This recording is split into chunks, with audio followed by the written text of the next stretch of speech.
Hello everybody. Hope everybody's well and happy. Um, Kay and I went up to the Trail of the Cedars a couple of days ago. The going to the Sun Road isn't open all the way to Logan Pass because they're still clearing snow, but we just thought it'd be fun to walk Trail of Cedars. It's an easy walk, which is good because our legs aren't doing too good these days with arthritis, but the Trail of Cedars is only about 7/10 to a mile long, and it's pretty level. There's really no height gain in it. It's wheelchair accessible actually, but it's quite scenic and a fun walk. From the park entrance, it's about 17 miles to get back to the head of the trail. There's good parking back there and some restrooms. And hopefully sometime in June the rest of the road will be open. We'll take a ride up and take some videos all the way up to Logan Pass. It's really impressive.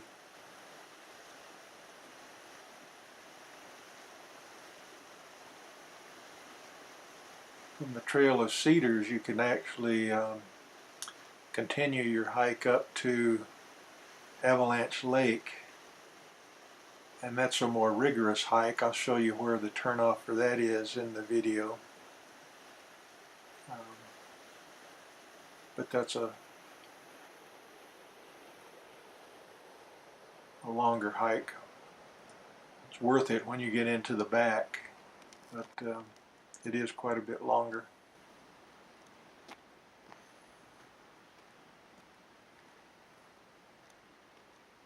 Even walking the trail here, you can see that the surrounding area is pretty rugged. A lot of people forget when they're walking these trails to actually look up, so every once in a while I try to pan the camera up so you can see the mountains that are just on the edge of the Trail of Cedars.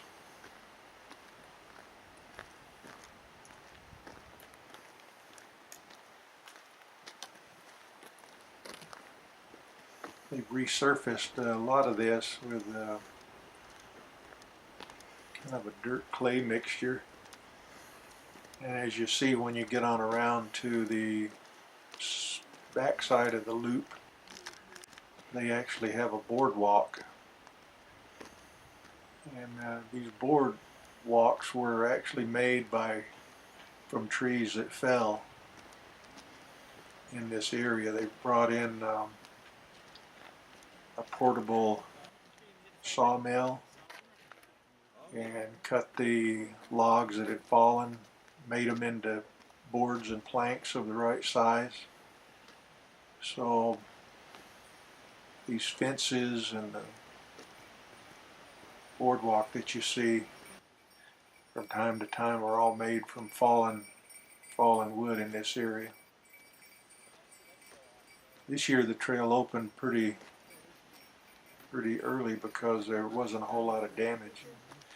There's the trail that goes up toward Avalanch Lake.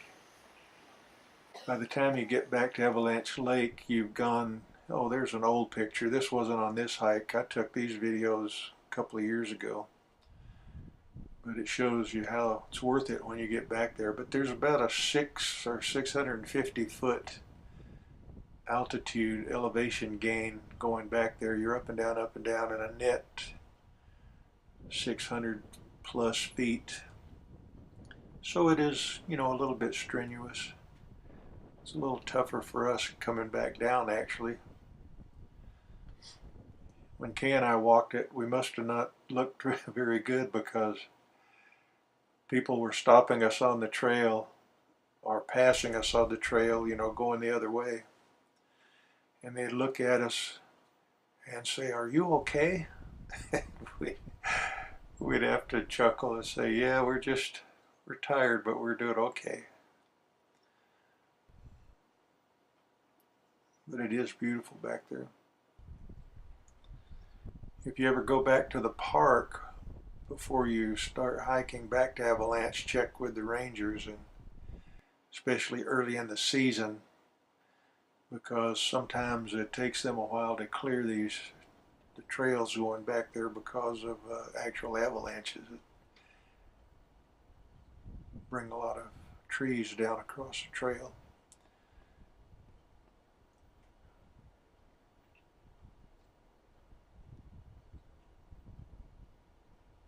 But you can see how rugged it is, and it made me start to think about God's original creation, which wasn't like this. There was no rain, no snow. I don't believe the mountains were very high.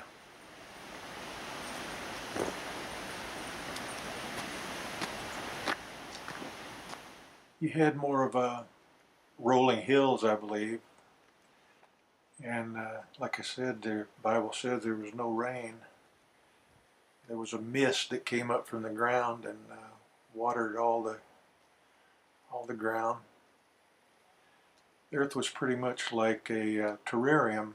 The atmosphere was different than today. And it was the same over the whole planet. There were no ice caps or anything like that. Temperature was evenly distributed. Kind of see the results of that when you see all the oil deposits up in the northern regions that are now under snow and ice. There had to have been a tremendous amount of vegetation to build such great deposits.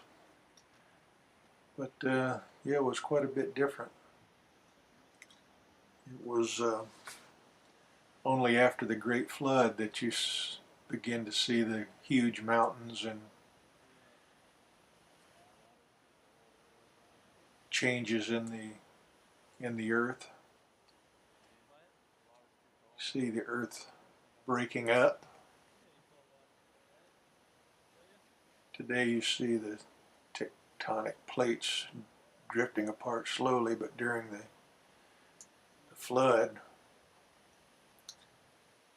when the great waters beneath broke up, us creationists think that the continents drifted apart pretty rapidly, and the mountains were thrust up pretty rapidly.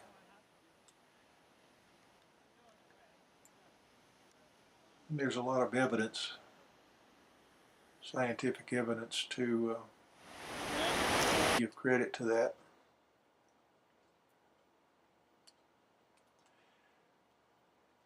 You know, people know generally that the rains came down for 40 days and 40 nights, but what a lot of people don't realize is Noah and his family and all the animals were on that ark for a little over a year.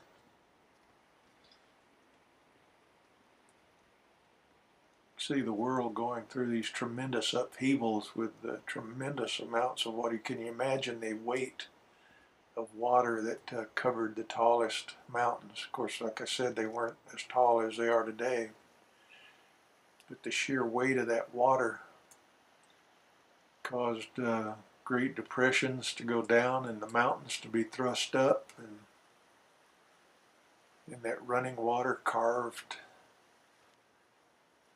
canyons and valleys. Tremendous amount of change in the earth between the actual creation and the things that we see today.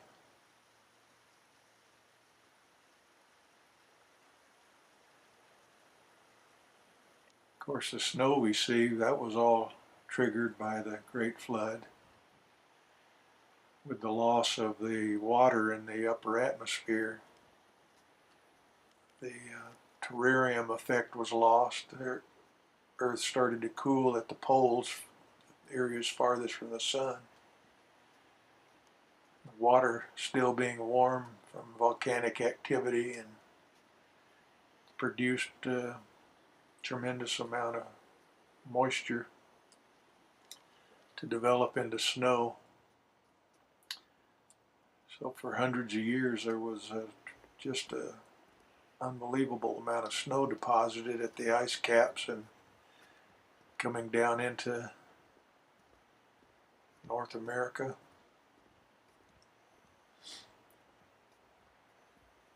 Eventually it started to warm back up and snow and ice started to recede, but tremendous amount of upheaval. The flood was just a catastrophe that's hard for us to imagine or comprehend.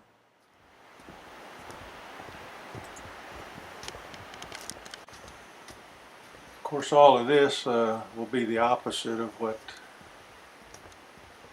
park rangers will tell you. I mean,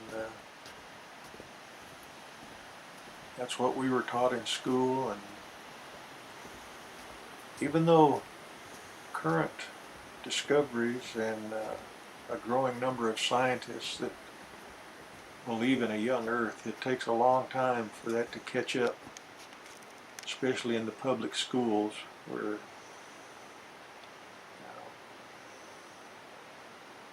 God is kept out and the Bible is kept out. You don't like competition. But there's actually, from what I've read and what I'm seeing, is there's more scientific evidence for a young Earth than there is for an Earth that's billions of years old. There's a lot of unknowns. There's a lot of things that the evolutionists don't know, and as creationists we don't know, but the evolutionists are going to interpret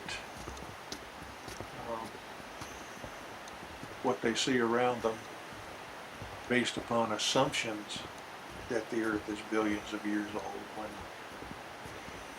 I think those are false assumptions. You can see the wooden walkway there. It's really nice. Makes it easy walking. And the smell is just great back here.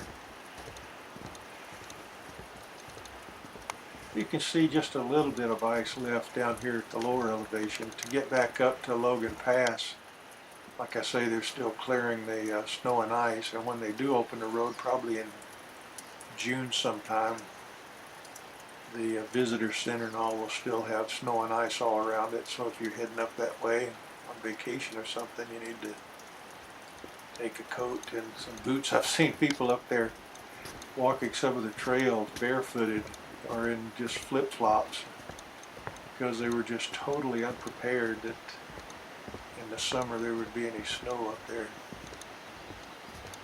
And even this trail to Avalanch Lake, we've passed people that just couldn't resist hiking it, but they really didn't have the right shoes. They're in sandals and things.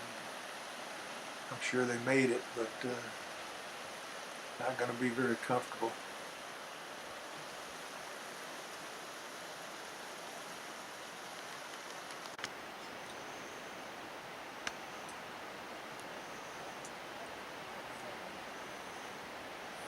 When you leave the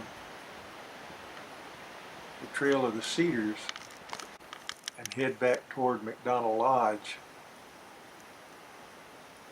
there's some really nice turnouts where you can see the forces of the runoff from these areas. The little creek that you saw in the video a little while ago, that's Avalanch Creek, and that flows into McDonald Creek. And I've included some videos that we took on our way out of the park, McDonald Creek, here in a little bit. But it's just a real pleasant visit back here. Temperature was about 56 degrees back in the back. Didn't see any deer this time, but sometimes you can see deer walking through the park, and of course there are warning signs regarding bears some of the people that passed us were wearing bells. I guess the bells keep the bears away. I think it'll keep the black bears away, but I'm not so sure about the grizzlies.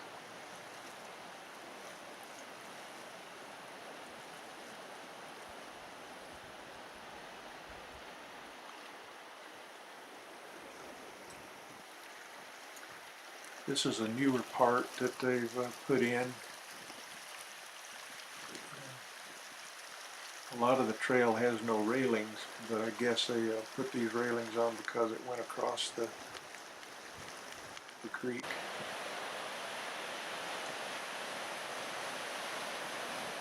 There's some pictures and videos of McDonald Creek where you just park your car, walk down a few steps, and just see the power of the water flowing through there. It's one of my favorite spots. I've always been real anxious to see it every year. Early in the year like this, there's a little more water flowing than if you come and visit in late July or August. It's still impressive, but not quite as much. And you do need to obey the signs, because there have been people that have drowned because they had to climb down next to the rapidly moving water, fall in and get swept downstream. So just stay on the authorized walkways and you'll be safe and get just as good of pictures as if you got down there closer. Even this early in the season, even though the Sun Road is not completely open, still saw a lot of out-of-state tags and people enjoying the park. Well, okay, and I hope that you've enjoyed the video as much as we enjoyed going up there all the time. We're going to drive the entire road once it's open and get some video of that, so we'll look forward to that. Thanks for watching.